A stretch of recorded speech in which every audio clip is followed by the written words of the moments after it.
नमस्कार, मी नेहा. आरसी नेटवर्कच्या लेटेस्ट बातमीपत्रात आपले स्वागत. अशा आहेत आजच्या हेडलाईन्स. हेडलाईन्स प्रस्तुत करता markers, the readymade multibrand showroom. सर्वोत्तम quality, fresh stock, latest design, reasonable rates. LRT college road, Raghuvanshi Mangal कार्यालयाच्या बाजूला, अकोला. मार्कर्स परिवारातर्फे दिवाळीच्या मंगलमय शुभेच्छा. भूमी अभिलेख उपसंचालकांची मुंबई येथे झाली बदली. चौकशी समितीमध्येच गुंडाळण्याचा आदेश. अनेक प्रकरणे जैसे थे राहण्याची भीती.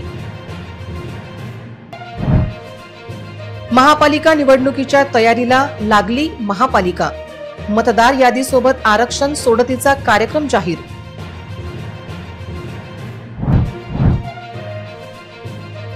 तीन जिल्ह्यात मेगा पोलीस भरतीची जाहिरात झाली प्रसिद्ध. अकोला, बुलढाणा आणि वाशिम जिल्ह्याच्या युवकांना संधी. वेगवेगळ्या प्रकरणात खदान आणि डाबकी रोड पोलिसांची भूमिका संशयास्पद. तक्रारकर्त्यांकडे दुर्लक्ष केल्याचा होतोय आरोप. वाशिमच्या रिसोडमधील तरुणाची तळमळ. एका उजाड क्रीडा संकुलात पोलीस होण्याचे स्वप्न होईल काय पूर्ण? आता सविस्तर बातम्या. भूमी अभिलेख विभागातील सावड्या गोंधळात पडदा टाकण्याचा प्रयत्न आज पुरेपूर झाला. चौकशी समितीचे अध्यक्ष व उपसंचालक महेश खडतरे यांची बदली मुंबईत झाली आहे. या बदलीमुळे चौकशी समिती अर्ध्यावरच चौकशी गुंडाळून रिपोर्ट सबमिट करणार असल्याची माहिती समोर आली आहे. उपअधीक्षक पंकज पवार यांच्या निलंबनानंतर अकोल्यात भूमी अभिलेख विभागातील चौकशी सुरू आहे. पण चौकशी करणाऱ्या कर्मचाऱ्यांवर लक्ष देण्याचे काम असलेल्या चौकशी समितीच्या अध्यक्षांनी बदली झाल्याने ही चौकशी फास्ट ठरत आहे. त्याचबरोबर चौकशी समितीचे इतर 2 वरिष्ठ अधिकारी हे चौकशी दरम्यान उपस्थित नसल्याची माहिती आहे. राज्याच्या महसूल व वन विभागाने चौकशी समितीचे अध्यक्ष अमरावती प्रदेश भूमी अभिलेख विभागाचे उपसंचालक महेश खडतरे यांची मुंबई येथे 28 ऑक्टोबर रोजी बदली केली आहे. महाराष्ट्र विधानमंडळ सचिवालयाच्या आस्थापनेवरील लोकलेखा समिती कार्यालयातील स्वीय सहाय्यक व पदावर महेश खडतरे यांची प्रतिनियुक्ती करण्यात आली आहे. खडतरे यांनी मुंबईत जॉईन होण्यापूर्वी चौकशी समितीचा अहवाल द्यावा, त्यात कमीत कमी ताशेरे ओढावे यासाठी अकोल्यातील काही अधिकाऱ्यांनी अमरावतीच्या काही दलाल आणि एजंट यांना मिठाईचे बॉक्स पाठवल्याची माहिती आहे. उपसंचालकांची बदली आणि 2 वरिष्ठ अधिकाऱ्यांचे चौकशी दरम्यान अनुपस्थिती चौकशी गुंडाळण्यात जमा असल्याची चर्चा विभागात आहे. अकोला महापालिकेच्या आगामी निवडणुकीच्या अनुषंगाने राज्य निवडणूक आयोगाने एक पाऊल पुढे टाकले आहे. मतदार यादी कार्यक्रमासोबतच आता प्रभागनिहाय आरक्षण सोडतीचा कार्यक्रम जाहीर झाल्यामुळे शहरातील राजकीय हालचालींना वेग आलेला आहे. अकोला शहरात एकूण 20 प्रभागांमधून 80 नगरसेवक निवडून दिले जाणार आहेत. इच्छुक उमेदवार आणि सर्वच राजकीय पक्षाचे लक्ष कोणत्या प्रभागात कोणता प्रवर्ग आरक्षित ठरणार आहे याकडे लागले आहे.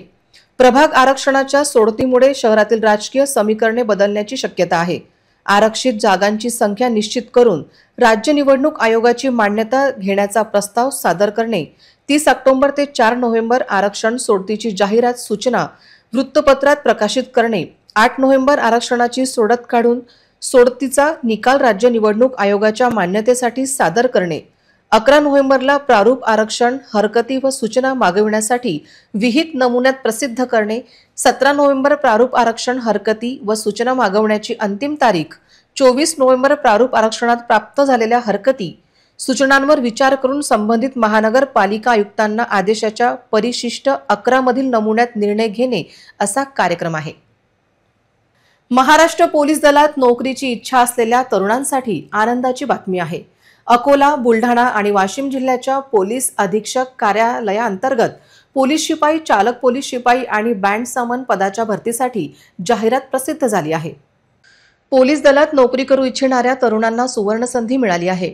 अकोला पोलीस दलात सर्वाधिक जागा असून पोलीस शिपाई पदासाठी 161 जागा आहे, तर बुलढाणा पोलीस दलासाठी पोलीस शिपाई पदासाठी 148, तर बुलढाणा एकूण वाहन चालकांसाठी 14 जागा असे एकूण 162 जागांची जाहिराती निघाली आहे. तर वाशिम जिल्ह्यातील पोलीस दलात पोलीस शिपाई पदासाठी 14, बँडसमसाठी 8 आणि चालक पोलीस दलाचे 8 असे एकूण 48 पदासाठी वाशिम जिल्ह्याची जाहिराती निघाली आहे. इच्छुक आणि पात्र उमेदवारांना आजपासून 30 नोव्हेंबर 2025 या कालावधीत ऑनलाईन पद्धतीने अर्ज करावे लागणार आहेत।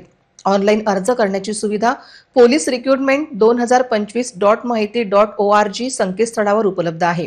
या भरतीबाबत अधिक माहिती आणि सविस्तर जाहिरात पोलीस रिक्रुटमेंट 2025 या कालावधीत ऑनलाईन पद्धतीने अर्ज करावे लागणार आहे। ऑनलाईन अर्ज करण्याची सुविधा पोलीस रिक्रुटमेंट 2025.mahiti.org संकेतस्थळावर उपलब्ध आहे। या भरतीबाबत अधिक माहिती आणि सविस्तर जाहिरात पोलीस रिक्रुटमेंट 2025.mahiti.org आणि mahapolice.gov.in या संकेतस्थळावर प्रसिद्ध करण्यात आली आहे। उमेदवारांनी अर्ज करण्यापूर्वी अधिकृत संकेतस्थळावरील माहिती काळजीपूर्वक वाचावी असे आवाहन त्या जिल्ह्याच्या पोलीस अधीक्षकांनी केले आहे। फडकेनगर येथे दिवाळीच्या धामधुमीत घरात लक्ष्मीपूजन करून देवीसमोर ठेवलेली रोख रक्कम आणि सोन्याचे दागिने चोरीला गेल्याचे डांगे कुटुंबावर मोठे संकट कोसळले आहे।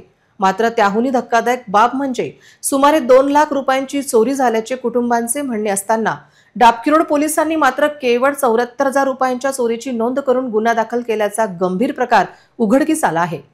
राजराजेश्वर मंदिरातील स्वयंसेवक सार्वजनिक गणेशोत्सव मंडळाचे पदाधिकारी अकोल्यातील प्रतिष्ठित ज्येष्ठ नागरिक रामहरी सुखदेव डांगे फडके नगर येथे राहतात। दर लक्ष्मीपूजनाला जमा होणारी रक्कम ते लॉकरमध्ये ठेवतात। अशी गेल्या अनेक वर्षाची रक्कम लक्ष्मीपूजनासाठी त्यांनी एकत्रितपणे मांडली। मंगळवार 21 ऑक्टोबर रोजी लक्ष्मीपूजन झाले। त्यानंतर त्यांचे दुसरे घर रामनगर येथे ते निघून गेले। भाऊबीजेला अर्थात 24 ऑक्टोबर रोजी डांगे कुटुंबीय रामनगर येथील दुसऱ्या घरातून परतल्यावर त्यांच्या घरात चोरी झाल्याचे उघड झाले। 24 ऑक्टोबरला कुटुंब फडकेनगर येथे आल्यानंतर अज्ञात चोरट्यांनी घराचा दरवाजा आतून बंद असतानाही प्रवेश केला। त्यांचा मुलगा अजिंक्य डांगे यांनी खिडकीतून आत प्रवेश करून दरवाजा उघडला असता घरातील लोखंडी कपाटे उघडलेली आणि सामान अस्ताव्यस्त अवस्थेत आढळले। डांगे कुटुंबांचा दावा आहे की चोरीला गेलेली एकूण रक्कम आणि दागिने यांची किंमत जवळपास 2 लाख रुपयांच्या घरात आहे। मात्र डाबकीरोड पोलिसांनी केवळ तक्रारीत नमूद केलेली रक्कम 74,000 इतकी चोरीची रक्कम दाखवून गुन्हा नोंदवला आहे। डांगे यांच्याकडे लक्ष्मीपूजनाच्या असलेल्या व्हिडिओत 2 लाख रुपयापर्यंतची रोख आणि दागदागिने यात दिसून येत आहे। हे विशेष। दिवाळीत सुट्टीत बाहेरगावी गेलेल्यांचे घरफोडीचे अनेक प्रकरणे शहरात समोर आली आहेत। उमरीच्या कपिलेश्वर पॉइंट येथे 3.5 लाखांची चोरी उघड झाली असून चोरट्यांनी बंद घराला लक्ष्य केल्याचे चित्र आहे। संजय तायडे यांच्याकडे चोरी झाल्याचे उघड झाले आहे। सणासुदीच्या काळात कुटुंबासोबत आनंद साजरा करण्यासाठी बाहेरगावी गेलेल्या नागरिकांच्या बंद घरांना चोरट्यांनी लक्ष्य केल्याची अनेक प्रकरणे शहरात समोर येत आहेत। यातीलच एक धक्कादायक घटना उमरी येथील कपिलेश्वर पॉइंट परिसरात उघडकीस झाली आहे, जिथे चोरट्यांनी एका बंद घरातून तब्बल 3.5 लाख रुपयांचा ऐवज लंपास केला आहे। तायडे परिवार लग्नासाठी बाहेरगावी गेला होता। दारांचा कडिकोंडा चोरट्यांनी तोडला असून घरातील सोने लंपास केले आहे। शहरातील अनेक नागरिक दिवाळीच्या निमित्ताने कुटुंबासोबत बाहेरगावी जातात। याचाच फायदा घेत चोरटे अशा बंद घरावर लक्ष ठेवून असल्याचे दिसून येत आहे। कपिलेश्वर पॉइंट येथील रहिवासी संजय तायडे हे कुटुंबासह सुट्टीवर बाहेरगावी गेले होते। याच संधीचा फायदा घेत अज्ञात चोरट्यांनी त्यांचे घर फोडले।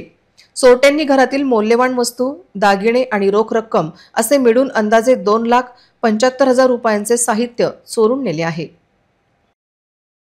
दिनांक 24/10/2025 ला काकाच्या मुलाच्या लग्नानिमित्त कौलखेड जागीरला गावी गेलो होतो। आमची घरची पूर्ण मंडळी गेली होती आणि ते 24 तारखेपासून तर आजपर्यंत घर बंद होतं। आज मी घरी आलो, घर उघडून पाहिलं तर दाराची कुंडी आणि कुलूप अस्ताव्यस्त तुटलेलं होतं। आतमध्ये जर गेलो कपाटाकडे, बेडरूममध्ये जे कपाट आहे त्या कपाटामध्ये सर्व सामान व्यस्त होतं। त्याच्या ड्रॉपमध्ये 10 ग्रामची एक चेन, 10 ग्रामची एक पोत, 7 ग्रामची एक अंगठी आणि 3 ग्रामची अंगठी, रोख रक्कम 50,000 आणि 20 ते 25,000 रुपयाच्या तोरड्या, असं जे एवढं जे साहित्य पूर्ण गायब झालेलं होतं। तक्रार दाखल केली का? आम्ही सिव्हिल पोलीस स्टेशनला गेलो आणि तक्रार दाखवून आता झालेलो आहोत। अंदाजे किती नुकसान झालं? अंदाजी नुकसान झालं ते 2,70,000 ते 75,000 पर्यंत। माझं नाव संजय रामभाऊ तायडे, मी माजी सैनिक आहो आणि मी सध्या ऑन ड्युटी एसटी डेपोला कर्मचारी म्हणून आम्ही एस्को गार्डमध्ये, आणि माझा मुलगा सुद्धा सैनिक आहे, सध्या ऑन ड्युटी आहे तो, आणि माझी मिसेस शिक्षिका आहे। बीसीच्या नावाखाली लाखो रुपये जमा करत तुषार देशमुख यांनी अनेकांना गंडविले आहे असा आरोप गंगा सोनवणे आणि भारत कांबळे यांनी केला आहे। गंगा सोनवणे यांनी मे महिन्यात तक्रार दिल्यानंतर खदान पोलिसांनी तक्रार दाखल केली नाही। उलट 11 ऑक्टोबरला तुषार देशमुख यांच्या तक्रारीवरून गंगा सोनवणे आणि भारत कांबळे यांच्या विरोधात गुन्हा दाखल केल्याची माहिती आहे। मलकापूर येथील रहिवासी गंगा प्रदीप सोनवणे आणि भारत भानुदास कांबळे यांनी तुषार दिलीप देशमुख यांच्या बीसी मध्ये लाखो रुपये गुंतविले। त्या पोटी तुषार देशमुख यांनी फ्लॅट देण्याचे आमिष दाखविले। इतकेच नाही तर तुषार देशमुख यांनी दिनांक 9 जून 2025 रोजी स्वतःच 500 रुपयांचा बॉन्ड विकत घेत भारत कांबळे यांना इसार पावती लिहून दिली। त्यानुसार खरेदी करून देण्यात तुषार देशमुख हे उपस्थित राहिले नाही। त्यांना वारंवार फोन करून ते आले नाहीत। लोनसाठी आवश्यक कागदपत्रे तुषार देशमुख यांनी भारत कांबळे यांना दिले होते। त्यास इझी बँकेने मंजुरी दिली होती। तुषार देशमुख खरेदीच्या ठरलेल्या तारखेस हजर झाले नाही आणि खरेदी टाळाटाळ करत राहिले। तर गंगा सोनवणे यांनी 1 मे रोजी तक्रार देऊन पोलिसांनी ते सिव्हिल मॅटर असल्याचे सांगत हात झटकले। तर दुसरीकडे याच प्रकरणात तुषार देशमुख यांच्या तक्रारीवरून गंगा सोनवणे आणि भारत कांबळेच्या विरोधात गुन्हा दाखल केला। या प्रकरणात पोलीस अधीक्षकांनी खदान पोलीस ठाण्यात 13 ऑक्टोबर रोजी भेट दिली होती, पण त्यावेळी खदान पोलिसांनी एसीपींना गंगा सोनवणे आणि भारत कांबळे विरोधात गुन्हा दाखल केल्याची माहिती दिली नसल्याचे गंगा सोनवणे म्हणाल्या। माझे नाव गंगा सोनवणे, राहणार मी मलकापूर या फ्लॅटमध्ये राहते। मला तुषार दिलीप देशमुख यांनी बीसीच्या वाऱ्यामध्ये फसवलेलं आहे। माझे 17 लाख रुपये आहेत त्याच्याकडे। त्यांनी त्याच्या बदल्यामध्ये मला इसार करून दिलेला आहे फ्लॅट, पण अजून खरेदीवरही आला नाही आहे। एप्रिल महिन्यापासून मी पोलीस स्टेशनचे रस्ते काढून परेशान झालेले आहे, पण अजूनही मला न्याय मिळत नाही आहे।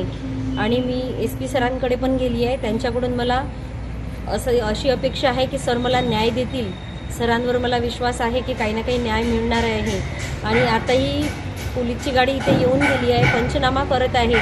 मी आता भाजीपाला आणायला गेली होती आणि पंचनामा कशाचा केला? ज्या घरात मी राहते तर मला विचारून फोन करून विचारायला पाहिजे ना त्यांनी की काय करायचं आहे नेमकं। आणि मला खदानमधून न्याय मिळत नाही आहे, कुठूनच नाही। फक्त SP सरांकडून अपेक्षा आहे की त्यांनी काहीतरी याच्यामध्ये न्याय करून द्यायचा मला, नाही तर मी माझी आत्महत्या करणार या फ्लॅटमध्ये। खूप टेन्शनमध्ये आहे, मला न्याय द्या तुम्ही। तुषार दिलीप देशमुख याच्या नावाची मी कंप्लेंट करेल की याच्यामुळेच मी आत्महत्या करत आहे आणि वरून तोच माझ्यावर गुन्हे दाखल करते। आणि बीसीतले आम्ही जवळपास 15 लोक आहे की 15 लोकांना फसवलंय त्यांनी। आणि याच्यानंतर त्याच्याकडे कोणच बीसी टाकू नाही आहे। तो बिल्डर नाही आहे, तो बीसीवाला आहे। बीसीची दिशा चालवते आणि स्वतःचे 10 सिम टाकून हे सगळं चालू करते। तो त्याच्या घरचे त्याची आई, बाबा, बहीण, जवाई प्रवीण महल्ले, त्याची बहीण आहे मीना महल्ले, प्रिया देशमुख, त्याची मिसेस, त्याची आई, बाबा हे सगळे शामिल आहे त्याच्यामध्ये। हे सगळे लोक हा बिझनेस करतात बीसीचा, सगळे फ्रॉड आहेत हे।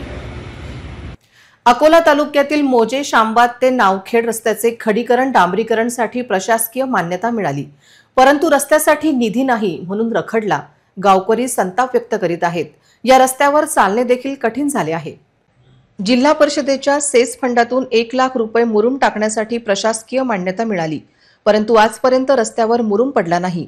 मुख्य सचिव गट, ग्रामपंचायत आखतवाडा व जिल्हा परिषद बांधकाम विभागात ही प्रक्रिया अडकली। कोण काम करणार अशी अवस्था झाली या कामाची। आता जिल्हा परिषद बांधकाम विभाग वाटप समितीमार्फत या रस्त्याच्या बांधकामाचे वाटप करणार, पण केव्हा मीटिंग होणार सांगता येत नाही। CEO जिल्हा परिषद यांनी वाटप समितीची बैठक लवकरात लवकर घ्यावी आणि काम मार्गी लावावे। या रस्त्यापायी शेतकऱ्यांवर रडण्याची वेळ आली आहे। सामाजिक कार्यकर्ते राजेंद्र बाहेती यांनी वरिष्ठ पातळीवर हा विषय लावून धरला आहे। हा रस्ता खड्डेमय, ओबडधोबड असून पावसाळ्यात चिखलात बैल, ट्रॅक्टर फसतात, खताची गाडी उलटी होते, शेतात शेतकरी जाऊ शकत नाही। ही अडचण दूर करावी अशी मागणी आहे। बहुजन हिताय बहुजन सुखाय या समाज नेत्याच्या विचारांवर आधारित काशीराम यांच्या आझाद समाज पार्टीच्या वतीने अकोला जिल्ह्याच्या संघटनात्मक बांधणीला सुरुवात झाली आहे। पक्षाचे राष्ट्रीय अध्यक्ष खासदार चंद्रशेखर आझाद रावण यांच्या सूचनेनुसार विजय काशीराम नरवाडे यांची पक्षाच्या अकोला जिल्हा अध्यक्षपदी नियुक्ती करण्यात आली आहे।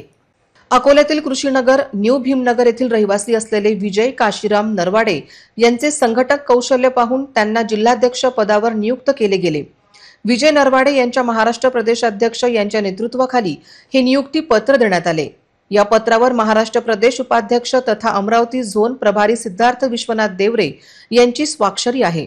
यावेळी छत्रपती शिवाजी महाराज, राज्यश्री शाहू महाराज, महात्मा ज्योतिबा फुले आणि भारतरत्न डॉक्टर बाबासाहेब आंबेडकर तसेच मान्यवर काशीराम यांच्या संकल्पनेतील बहुजन हिताय बहुजन सुखाय ही विचारधारा पुढे नेण्याची जबाबदारी नरवाडे यांच्यावर सोपवण्यात आली आहे। अकोला जिल्ह्यामध्ये आझाद समाज पार्टीचे कार्य वाढवणे, आगामी महानगरपालिका, नगरपालिका, जिल्हा परिषद व पंचायत समिती या निवडणुकांमध्ये पक्षाचे उमेदवार उभे करण्याची जबाबदारी आहे। अकोला जिल्ह्यातील सर्व तालुक्यांमध्ये कार्यकारिणी घोषित करणे, जातीवादी प्रवृत्तीविरुद्ध जोमाने आणि निर्भीडपणे लढा देणे विजय नरवाडे यांनी दिलेली जबाबदारी पूर्ण निष्ठेने व प्रामाणिकपणे पार पाडतील असा विश्वास पक्षाच्या वरिष्ठ पदाधिकाऱ्यांनी व्यक्त केला आहे। नमस्कार, सिद्धार्थ देवरे, आझाद समाज पार्टी प्रदेश उपाध्यक्ष तथा पश्चिम विदर्भ प्रभारी। आता जस्ट या महाराष्ट्रामध्ये 3 प्रकारच्या निवडणुका होणार आहेत। पहिल्यांदा नगर परिषदची होणार आहे, नंतर जिल्हा परिषद आणि पंचायत समिती होणार आहे, नंतर महानगरपालिका होणार आहे। तर आता या पुढच्या महिन्यामध्ये ज्या नोव्हेंबरमध्ये नगर परिषदच्या निवडणुका होणार आहे त्या अनुषंगाने आमची ही अकोला जिल्ह्याची ही तयारी आहे। या अकोला जिल्ह्यामध्ये मग 4 नगर परिषद आहे, बाळापूर आहे, अकोट आहे, मूर्तिजापूर आहे, पातूर आहे, तेवढर आहे। ह्या 5 नगर परिषद आहे आणि या 5 नगर परिषद मध्येही आझाद समाज पार्टीला आपले उमेदवार उभे करायचे आणि त्या अनुषंगानं एक दमदार असं नेतृत्व आमच्यासोबत विजय भाऊच्या माध्यमातून आम्हाला मिळालं आहे। तर त्या निमित्ताने आम्ही आज त्यांच्या जिल्हाध्यक्ष पदाची जबाबदारी त्यांच्यावर देतोय आणि त्यांना आम्ही स्वातंत्र्य देतोय की अकोल्यामध्ये त्यांनी त्यांचं कौशल्य वापरून आणि त्यांचं स्वतःचं जे काही समाजामध्ये वय आहे त्याचा सगळा वापर करून बहुजन समाजाला कसा न्याय मिळेल आणि आझाद समाज पार्टीचे ध्येय धोरण ते कशा प्रकारे वापरावेत त्याचा आम्ही त्यांना संपूर्णपणे स्वातंत्र्य देतोय। निश्चितच या नगर परिषदमध्ये, पंचायत समिती, जिल्हा परिषदमध्ये आणि महानगरपालिकेमध्ये आझाद समाज पार्टीला यश संपादित करेल आणि हा यश मला दिसणार आहे। कारण की चंद्रशेखर आझाद साहेबांचा झंझावात खूप जोराने आहे आणि एकमेव असं नेतृत्व दिसते देशामध्ये या समाजाकरिता, बहुजन समाजाकरिता, आंबेडकरी समाजाकरिता, की तेच नेतृत्व या समाजाला न्याय देऊ शकतो। निश्चितच जय भीम, नमो बुद्धाय। आज अकोला जिल्ह्याची महत्त्वपूर्ण पत्रकार परिषद या ठिकाणी आयोजित करण्यात आली आहे। आझाद समाज पार्टीचे राष्ट्रीय अध्यक्ष आदरणीय आझाद साहेबांच्या नेतृत्वाखाली संपूर्ण देशपातळीवर झंझावात पक्षाचा सुरू आहे। अकोला जिल्ह्याची कार्यकारिणी नवीन गठीत या ठिकाणी होत आहे। त्या जिल्ह्याचे अध्यक्ष आज रोजी पत्रकार परिषदेमध्ये महाराष्ट्राचे कमिटीचे महाराष्ट्र सचिव आदरणीय दत्तराव धांडे, त्याचबरोबर महाराष्ट्राचे उपाध्यक्ष आदरणीय देवरे साहेब, पश्चिम विदर्भाचे संयोजक मानकर साहेब, वाशिम जिल्ह्याचे जिल्हाध्यक्ष सुभाष आंबोरे सर, रिसोड तालुक्याचे तालुका अध्यक्ष विश्वास जमदारे सर आणि नवीनच या ठिकाणी जिल्हाध्यक्ष जे झालेत असे ते विजय नरवाडे साहेब, त्यांची अधिकृतपणे या ठिकाणी घोषणा करण्यात येत आहे। जून ते सप्टेंबर या कालावधीत वाशिम जिल्ह्यात झालेल्या अतिवृष्टीमुळे शेतकऱ्यांचे सोयाबीन, तूर आणि कपाशीचे मोठे नुकसान झाले। त्यानंतर शेतकऱ्यांची संपूर्ण आशा हळदीच्या पिकावर टिकली होती। मात्र प्रतिकूल हवामानामुळे हळदीच्या पिकावरही विपरीत परिणाम होत आहे, ज्यामुळे हळदीचे कंद सडत आहेत। खराब हवामानामुळे हळदीची पाने सुकत आहेत आणि हळदीचा कंद सडत आहे। प्रति एकर 30 ते 40 हजार रुपये खर्च करूनही शेतकऱ्यांना लागलेला खर्च वसूल होणेही कठीण दिसत आहे। यामुळे शेतकऱ्यांच्या उत्पन्नात मोठी घट होण्याची शक्यता निर्माण झाली आहे, जी त्यांच्या चिंतेचे मुख्य कारण आहे। हा रोग जिल्ह्यातील रिसोड तालुक्यात पसरला आहे। शेतकरी रोगावर नियंत्रण मिळवण्यासाठी महागड्या कीटकनाशकांची फवारणी करत आहेत। मात्र शेतकऱ्यांच्या मते हळदीचे कंद खराब होण्याची मात्रा वाढत आहे। जर ही मात्रा अशीच वाढत राहिली तर अनेक शेतकऱ्यांवर मोठे आर्थिक संकट ओढावेल। फक्त उत्पन्न बंद होणार नाही तर केलेला खर्चही वाया जाईल। जर हळदीचे पीक अशा प्रकारे वाया गेले तर शेतकऱ्यांसमोर आत्महत्या करण्याशिवाय कोणताही पर्याय उरणार नाही, अशी संतप्त प्रतिक्रिया शेतकरी व्यक्त करत आहेत. खर्च भरपूर करणं चालू आहे. 40,000 रुपये एकरी खर्च केला आम्ही. हे जर असं झालं तर होणार कसं शेतकऱ्याचं? रिसोड आणि परिसरामध्ये शेतकऱ्यांनी मोठ्या प्रमाणावर हळदीची विक्रमी लागवड यावर्षी केलेली आहे, परंतु शेतकऱ्यांच्या शेतामध्ये हळदीला मुळकूज, कंदकूज नावाचा आजार मोठ्या प्रमाणावरती फैलावलेला आहे. त्यामुळं शेतकऱ्यांचं मोठ्या प्रमाणावर नुकसान होत आहे. या नुकसानीची सरकारनं आणि कृषी विभागानं दखल घेऊन त्याच्यावरती उपाययोजना सुचवली पाहिजे आणि शेतकऱ्यांना मदत होईल या दृष्टिकोनातून कृषी विभाग आणि सरकारनं प्रयत्न केले पाहिजे. पोलीस आयुक्तालय अमरावती शहर यांच्या वतीने सरदार वल्लभभाई पटेल यांच्या 150व्या जयंतीनिमित्त राष्ट्रीय एकता सप्ताह 2025 चे आयोजन करण्यात आले. या आयोजनाअंतर्गत वॉक फॉर युनिटी 5 किलोमीटर धावण्याच्या शर्यतीचे आयोजन करण्यात आले होते, ज्यात पोलिसांच्या सर्व विभागातील अधिकारी व कर्मचारी मोठ्या संख्येने सहभागी झाले होते. भारताचे पहिले गृहमंत्री सरदार वल्लभभाई पटेल, ज्यांना भारताचे लोह पुरुष मानले जाते, त्यांची 150वी जयंती देशभर राष्ट्रीय एकता दिवस म्हणून साजरी केली जात आहे. याच निमित्ताने पोलीस आयुक्तालय अमरावती शहर यांच्या वतीने राष्ट्रीय एकता सप्ताह 2025 अंतर्गत वॉक फॉर युनिटी 5 किलोमीटर धावण्याच्या शर्यतीचे आयोजन करण्यात आले. अमरावती पोलीस मुख्यालय येथील कवायत मैदानावरून या शर्यतीला सुरुवात झाली. अमरावती शहराचे पोलीस आयुक्त अरविंद चावरिया यांच्या हस्ते वॉक फॉर युनिटीला हिरवी झेंडी दाखवण्यात आली. याप्रसंगी पोलीस उपायुक्त श्याम घुगे, गणेश शिंदे, रमेश धुमाळ आदी उपस्थित होते.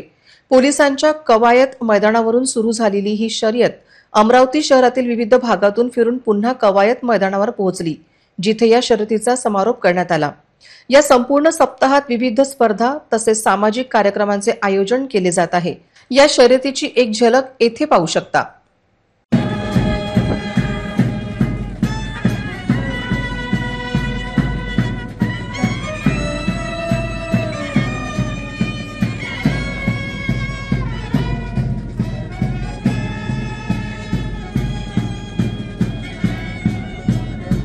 पोलीस भरतीची जाहिरात निघाली. सरावासाठी तरुण मैदानात आणि रस्त्यावर दिसत आहे, पण वाशिम जिल्ह्यात रिसोड येथे तरुणाईला क्रीडा संकुलमध्ये सरावात आडकाठी येत आहे. क्रीडा विभागाच्या दुर्लक्षामुळे क्रीडा संकुलाची अवस्था बिकट झाली आहे.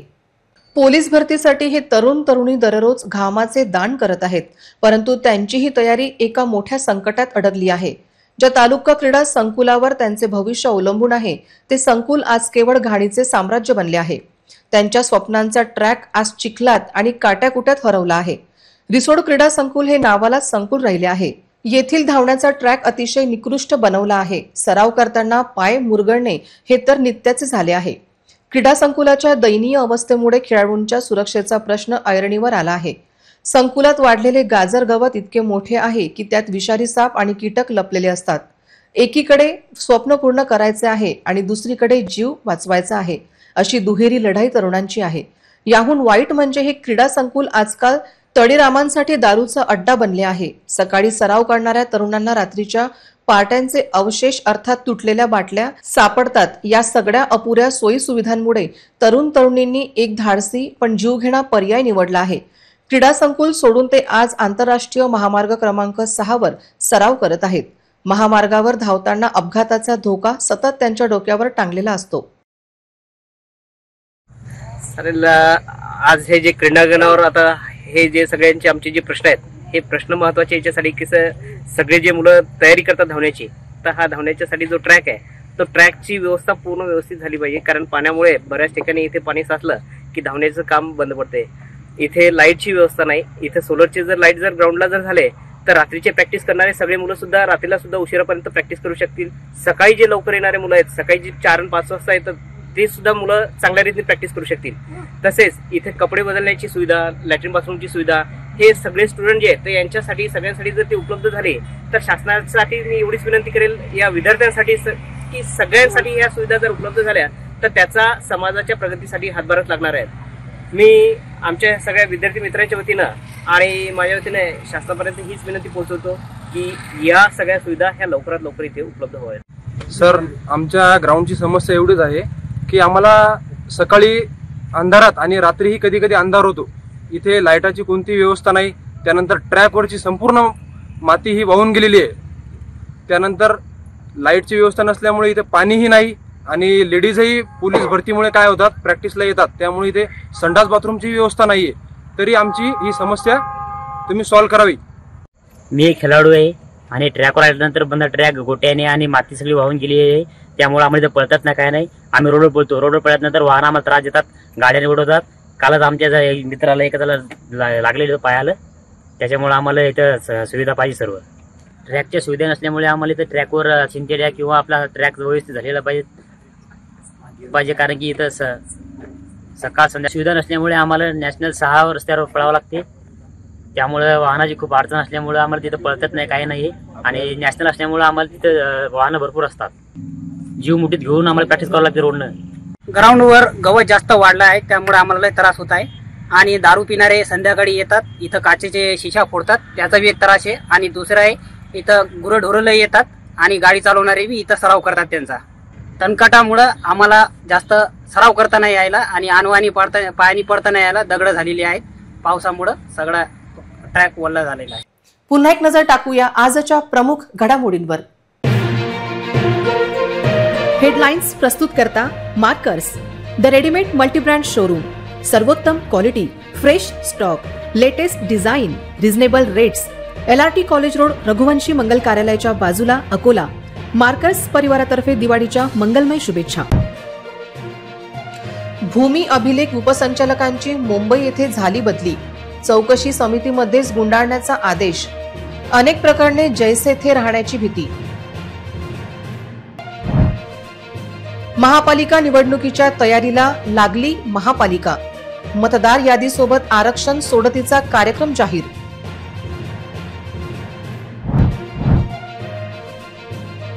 तीन जिल्ह्यात मेगा पोलीस भरतीची जाहिरात झाली प्रसिद्ध. अकोला, बुलढाणा आणि वाशिम जिल्ह्याच्या युवकांना संधी. वेगवेगळ्या प्रकरणात खदान आणि डाबकी रोड पोलिसांची भूमिका संशयास्पद. तक्रारकर्त्यांकडे दुर्लक्ष केल्याचा होतोय आरोप. वाशिमच्या रिसोडमधील तरुणाची तळमळ. एका उजाड क्रीडा संकुलात पोलीस पुण्याचे स्वप्न होईल काय पूर्ण? बातम्यांसाठी तुम्ही पाहत रहा RRC news. 2,39,000 दर्शकांनी RRC digital Akola हे युट्यूब चॅनल सबस्क्राईब केले आहे. तेव्हा तुम्ही कसली वाट पाहत आहात? तुम्ही पण सबस्क्राईब करा आणि बेल आयकॉन क्लिक करत RRCच्या बातम्या निरंतर पहा. तुमच्या मोबाईलवर नोटिफिकेशन मिळवण्यासाठी सबस्क्राईब करा RRCचे हे युट्यूब चॅनल. लाईक आणि फॉरवर्ड करा RRC डिजिटल अकोलाचे हे न्यूज बुलेटिन. पुन्हा भेटूया लेटेस्ट बातम्यांसह नवीन बातमीपत्रात. तोवर नमस्कार.